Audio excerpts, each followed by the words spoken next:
Quantic Dream is a company that essentially pioneered the development of interactive movies. It's similar to companies like Supermassive Games, BioWare, and Telltale, may they rest in peace, but BioWare and Telltale tend to be more linear, and it's almost like your choices don't really seem to matter other than within the evolution of the characters and the relationships you develop. Supermassive Games, on the other hand, is more like Quantic Dream because it turns something with an engaging story to not just a movie, but an interactive one with a whole bunch of famous actors and choices that can actually quite drastically affect the rest of the game. Though they don't have too many games, in 2009 they released their first game that really took off, and it was a game that really helped make a name for themselves. That was Heavy Rain. I remember when I first saw the trailer, my brother and I were lost for words because the graphics were spectacular for the time, and we had never seen such intuitive gameplay that basically transforms a film into something you can interact with. Was the concept new?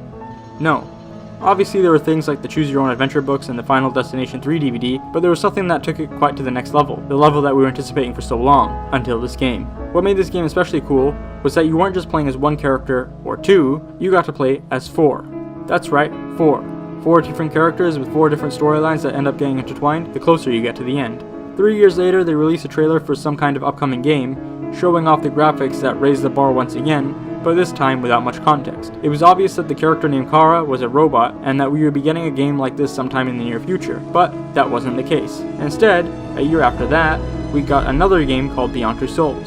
This time around, it wasn't just exemplary of how far we've come in the development of graphics, but now they had created an entire game with motion capture. So not only were their facial animations really good, like in LA Noire, but so was every movement of theirs. The story seemed quite bizarre, and obviously the more you play it, the more interesting it gets, and you get to see more of the bigger picture. But I think what helped catch my attention, as well as many others, was that it featured two really famous actors, Ellen Page and Willem Dafoe. But even with all these graphical enhancements and intuitive gameplay, this game was, unfortunately, brushed under the rug, and a lot of people didn't like it, mostly for the gameplay style. Speaking of which, the gameplay, at least personally I believe, works best with co-op, which is what they incorporated in the 2015 PS4 remaster. But I recommend you play it alone first if you want to enjoy the story to its fullest. Then finally, when this year rolled around, and with Kara, we also met Marcus and Connor in Detroit Become Human, Quantic Dream's latest game, at least in the time of this video anyway. Just like in Heavy Rain, these three playable characters have stories that eventually intertwine, and in those stories we get to see what it means to be an android in the future, trying to assimilate with humans. And it's through their lens, so we can decide and ask for ourselves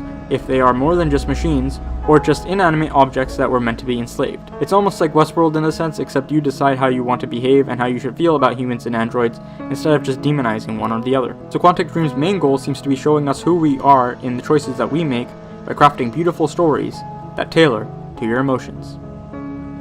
Thank you for watching. If you enjoyed this video, remember to leave a thumbs up, comment down below how you feel about Quantic Dream, remember to subscribe, and I'll see you soon.